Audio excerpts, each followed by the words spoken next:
Hey guys, sorry it's been a while since we did a Diablo build. We had a bit of trouble with this ladder, started up and ripped a GG hammered in and two sorks, so we went over to Necro, figuring we'd try a bit different, something a bit different. So this is a hardcore Uber Necro build for the Summoner. Now, the build is pretty stable, what we normally go with. So we get enough strength to wear our gear, which pretty much consists of enough strength to wear your Enigma. Since we are using a beast that has a bit higher strength requirement, we went with the Arcan plate. But if you were using an Armaleoric or a Hodo or something like that, you might want to go Mage plate so that you can pump more points into Vitality. Since you'd have a lower overall strength requirement, you wouldn't need as much total. You'd put something in the ballpark of about 35 to 50, depending on what piece you used, to wear your Enigma, and that would give enough strength for everything else. So getting right into the build, you normally would be using a Shaco, but since it's hardcore, you normally use a Shaco and a Spirit, since we're using Enigma to reach higher breakpoints. But since it's hardcore, we are using the Kiras, the Homunculus with max block. We got the Beast, the Trangul's Gloves, two SOJs, an Arachnid Mesh, and Alders to make up for the fire resist that is just a little bit under what's needed. We got the Maras, which is decently rolled.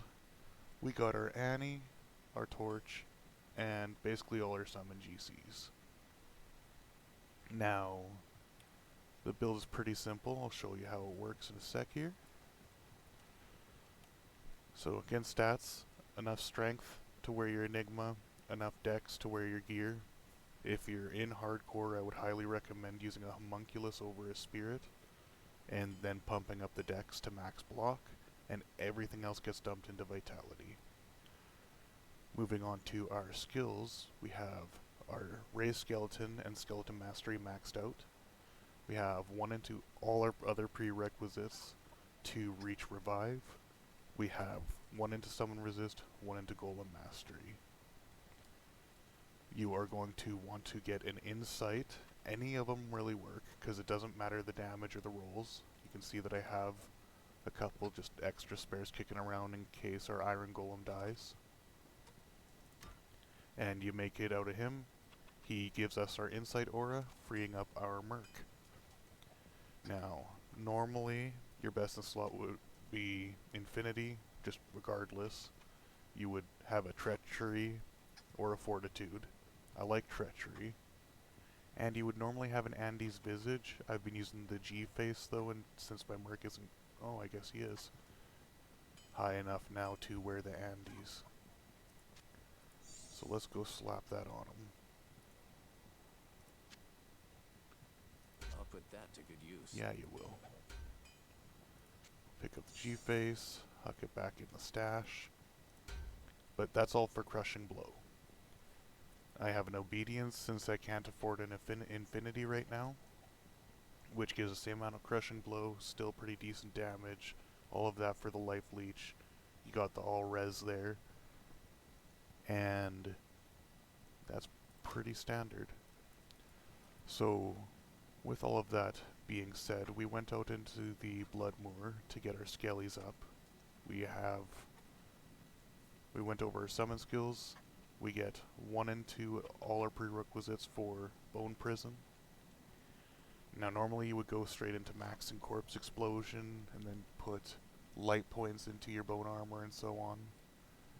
And then you have the rest of your points to do whatever you want. But since it's hardcore, I went a little bit later on the Corpse Explosion, maxed out Bone Prison, added a couple extra points to Bone Wall, because this is going to be our physical damage shield since we aren't using Shaco or Storm Shield or anything like that. So, build plays pretty simple. Oh, I forgot about Weapon Switch. Weapon Switch, we have our Spirit and our CTA.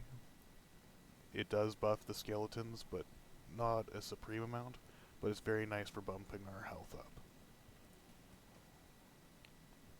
So, I'm going to do a quick Andy run here. So we're going to repop, we're going to drop our BO, repop our bone armor,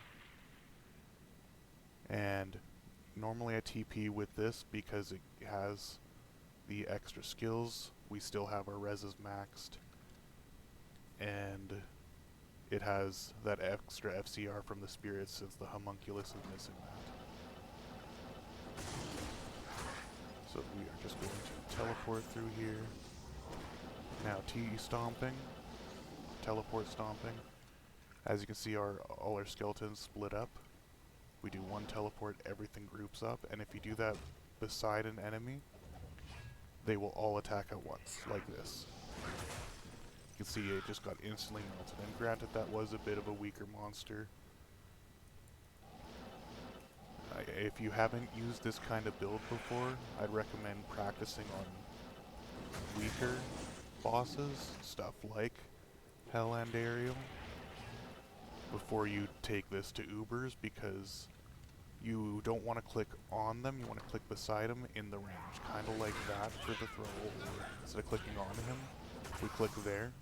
It's close enough that the summons end up hitting, but not close enough that you're the first thing getting hit, because in Ubers that will kill you.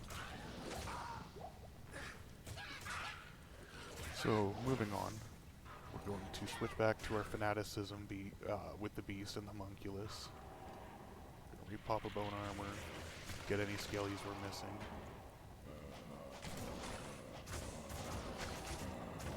Just gonna T-stomp our way through here.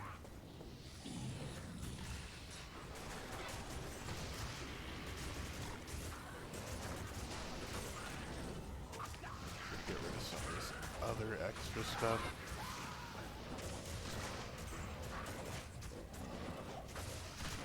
You can see it clears health quite efficiently. You get our immunes, of course, but that's where decrep and amp damage come into play. And Andy just melts. Now, that happens just like that for most bosses. Now, onto the Uber portion. I sadly don't have any key sets right now, but there's two good choices for revives. Let's go and cleanse our health real quick. The Order welcomes you. Two really good choices for summons. They're the Maulers and the Crushed Hulks. Now you can get Maulers very quickly from one of two places. The Durance or the River of Flame. Usually at the River of Flame, I should say. They're not always there. I would always go River of Flame first because the dolls, even though we have bone armor, are still pretty scary, especially on hardcore. So we're going to switch back. We're going to drop our BO. Re-switch back. It's not looking like any of the Urdars or Maulers, the guys with the big clubs, are spawning. They're generally in this area, but they don't always spawn, which means we would have to go back over to the Durance.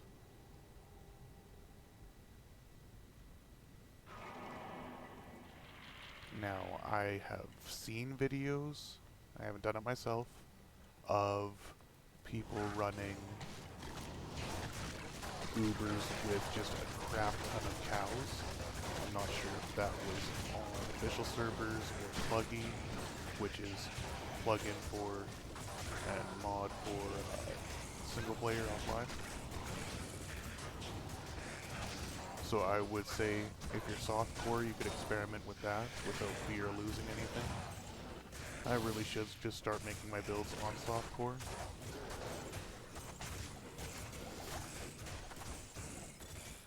And then we got our revives. You can see the Maulers. Now the reason we go for the Maulers as a staple for running Ubers is these guys have a 25% chance for crushing blow each on hell, meaning they just shred bosses. So let's actually get some up. We can run Mephisto really quick.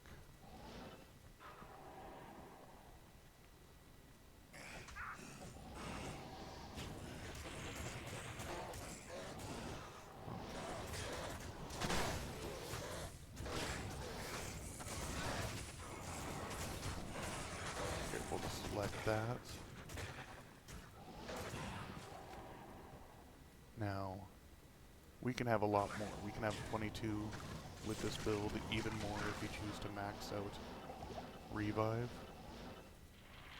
Pop that, switch over.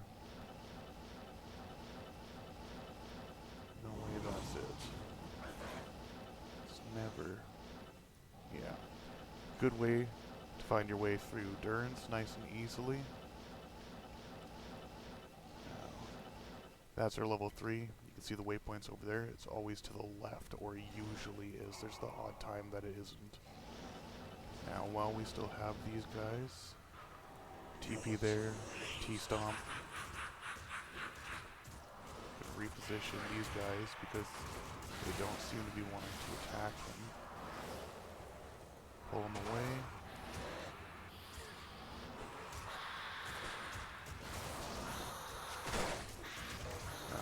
As you can see, once they get going, they just insta-shred bosses. Now, build is definitely solid to run through hell. You're gonna find us not as fast at clearing stuff as, let's say, Hammered In, Javazon, you know, all your main staples. Again, sadly I don't have keys on me to show you an Uber run. But, yeah, that's the build. If you guys enjoyed this, please like and subscribe, and have yourself a wonderful day. And any questions about builds, or if you want to see a specific build, let me know. I'll be more than happy to make it. And have a great day.